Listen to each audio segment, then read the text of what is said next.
Feel the legs pushing up on the set. I'm feeling it. Feel the high that you get from the line. If you feel it, raise your hell in the sky. All right, guys, let's talk about this for a quick second. Bear with me if you can barely hear me or my voice sound pretty weird. You know, the weather got changed a lot here. I've been getting sick a lot this year. I know most of y'all heard my voice go out. It's not going out as of right now, but, you know, it is what it is. And bear with me with the recording because I'm using my phone because I'm always at work. So I said, well, shit, I use my phone and I can just do the editing on the computer and stuff like that. So, anywho, I just want to talk about this. When it comes to AEW, I try to find a light in the tunnel. And I try to be positive. But CM Punk is no longer there. And there's still drama. So around Christmas, Chris Jericho guest went on his drunken spiel and got into it with Stephen P. News. Stephen P. News is a Jim Court. I thought it was a gag at first, but no. From what's now coming to light, that he's actually a lawyer, and he was representing Ace Steel and CM Punk in, I guess, the lawsuit. I would say lawsuit, but I guess the court. I guess the situation with Tony Khan, the brawl out situation, everything like that. So he was pretty much handling that.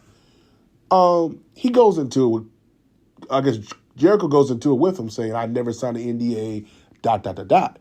Well, it's in the handbook. Come to find out, it's actually in the handbook. Jericho said, well, I never signed it. Well, that's you. You're a special case. Others have signed the NDA. You're the special case. Now, what Jericho did was really shot him in the foot, but also shot Tony Khan in the foot. Because now what it shows that it's nepotism. It shows that it's bias. For example, you're having certain people sign NDAs, but you're not having everybody sign NDAs. If Jericho said he never signed one, and he said he never signed one, that's a problem. Why are you having everybody else sign one, but not Jericho? And then probably John Moxley hasn't signed one either. But that's a problem. Jericho opened his mouth, so he opened a whole nother floodgate. So Stephen P. News was like, okay, we'll use this as Exhibit A. And here it goes. Like Jericho put his foot in his mouth. It's like, okay, it doesn't bother you. He goes after Ace Steel's wife. From all accounts, had nothing to do with the scrum. She didn't bite nobody. She didn't hit nobody. She didn't slap nobody. So why are you going for this lady? She had nothing to do with it. If she said some nasty, some nasty shit, that's fine. She's sticking up for her man.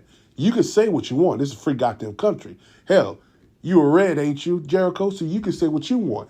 But if she didn't do anything physically, then leave her the fuck alone, because that's a lawsuit. You're coming at this lady and she did nothing wrong. Now, he said the only one who could talk about it is her. That's all he said. But you're like, no, there's no NDAs, there's nothing like that. Jericho, you don't know what's going on in the court system. They might have signed NDAs. Why are you telling a man who's the lawyer of the situation there's no NDAs? Punk's not talking about it. The Elite's not talking about it. Kenny's not talking about it. There's some NDAs involved because no one's talking about it but you.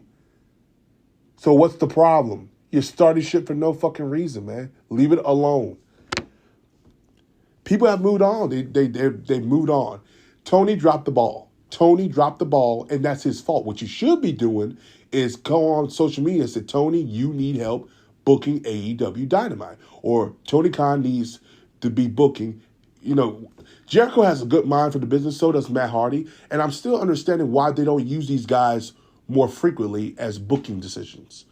It's just, to me, because Jericho, especially when it comes to character work, Jericho's good at it, and Matt Hardy, because they know how to keep characters fresh. So I would eventually put them in a character work and say, hey, we're going to go through the characters and we'll have you work with characters. But again, it's not about characters, it's about wrestling. And that's the biggest drawback to AEW. But back to Chris Jericho, leave it alone. Leave it alone. Now you put Tony Khan in a situation where you have to, Bryan Danielson has to find you. He will be fine. And then CM Punk, I guess it was on Instagram and they put on WWE where he had his entrance debut and he told CM Punk in the comment section, congrats. So here's the thing. I think Chris Jericho is bipolar. I think he has a drinking issue. He needs help. Mentally, Punk does have mental issues too. Jericho wants to get the fuck out. I think Jericho wants to get the fuck out. I think Jericho's done. I think he wants to go back to WWE. I think he has buyer remorse. I do believe he sees how hot WWE is right now. He goes back right now to WWE, that man will be on the top of the food chain. Vince is gone. He can easily talk to Triple H and get things approved now where he couldn't do with Vince. Again, it's a whole different world in WWE now. But if it's up to Punk, probably tell him, nah, don't put him over here.